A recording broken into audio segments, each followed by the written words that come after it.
What's up, YouTube? Thanks for stopping by. I am the Average Doomsday Prepping Dude. Today, we're going to be going over how to put in the Shadow 2 style magazine release into your CZ75 series pistol. This is my SP01 that has extensive work that I've done to it. Pistol has been safety checked. You can see that the Shadow 2 style safe or magazine release does in fact work on your SP01. Please like and subscribe to my channel because I'm going to be having more CZ75 series do-it-yourself videos coming up. Plus I have a whole library of videos that I've already done for various platforms for Berettas, Tankfolios, CZs, and SIGs.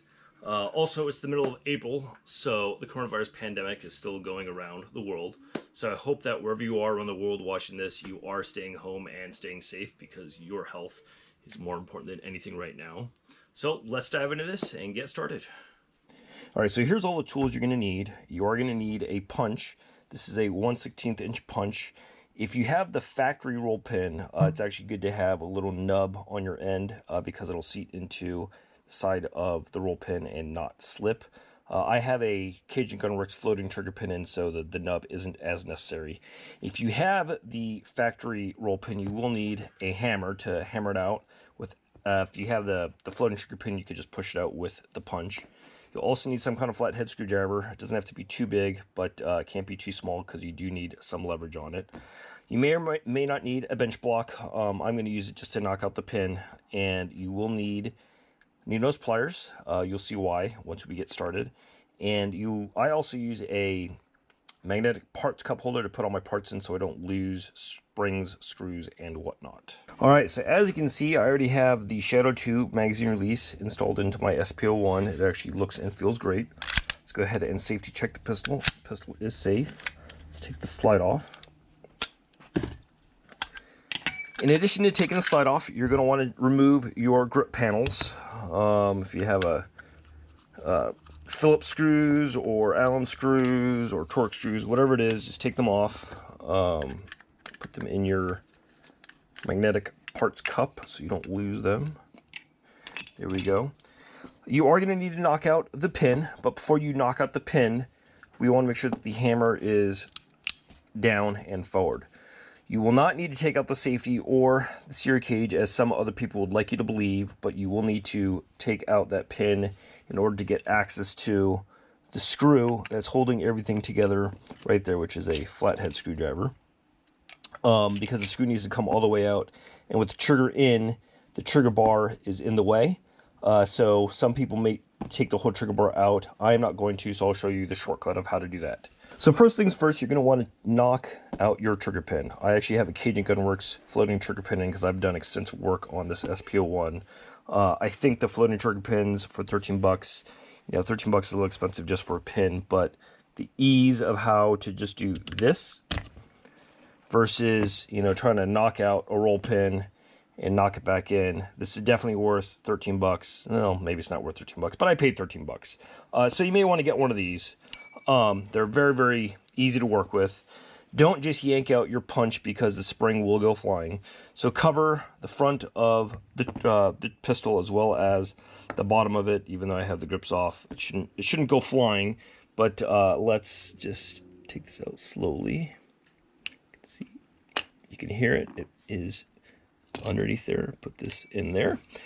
Okay, now you can see that the trigger bar actually has a lot of movement up there, which is good. You have access now to this flathead screw that's in the frame holding everything together.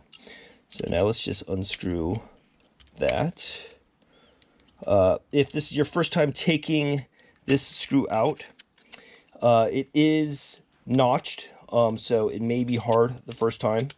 But I've taken this apart, many times, so mine is easy to take out. So you want to unscrew it all the way, and because it's got the trigger bar kind of in the way, you're not going to be able to get good access to it after some point. And then if you just flip it over, the screw falls out.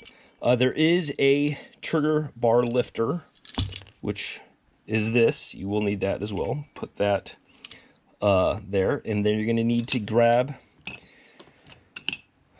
This spring is what retains your magazine release. So I'm going to grab it with needles, pliers, and just pull it straight up like that. Once that's out, your magazine release will come out easily. All right, so now let's examine all the components and how to put everything back together. Your magazine release looks like that. The magazine release spring sits into these cutouts like that. The trigger bar lifter sits on top of it like that into the frame, and then everything screws in to the frame. So the reason why we took the grips off is because once you put, I'm right-handed, first off, so I'm going to put it in from the left side. Once you put your magazine release in, you're going to want to stick your finger in like that through the side of the frame.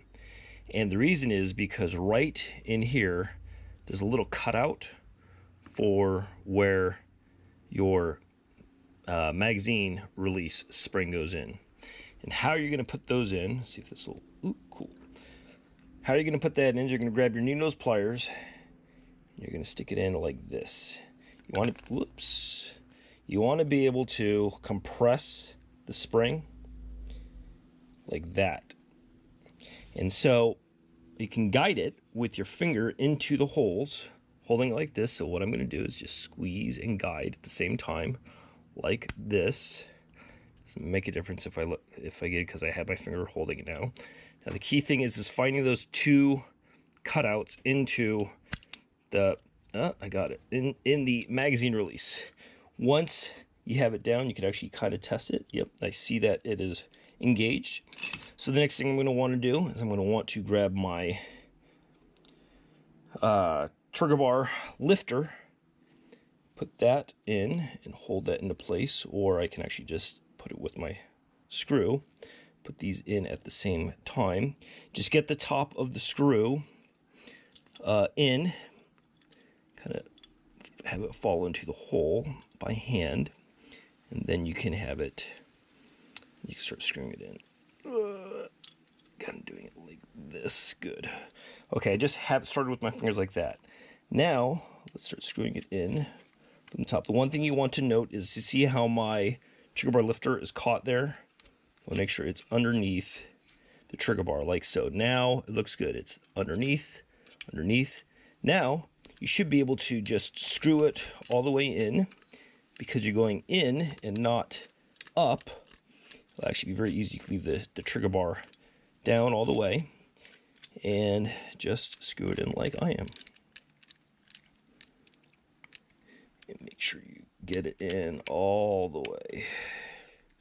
Okay, let's just function test again before we put everything back together. Yep, it's good. Okay, so now let's grab our floating trigger pin. I'm going to stick it in, line up the hole, right like this. And if you're going to put in a reduced power trigger return spring, now is actually a good time to do it.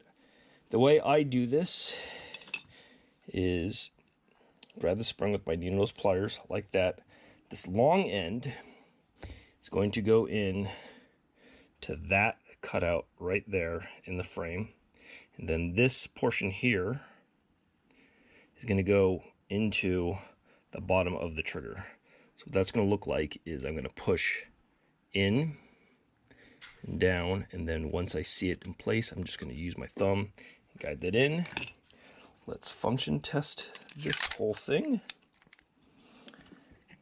Put this in. Why is we have functionality. It works. Let's put our grips back on. Oh, where's that screwdriver? Phillips screwdriver.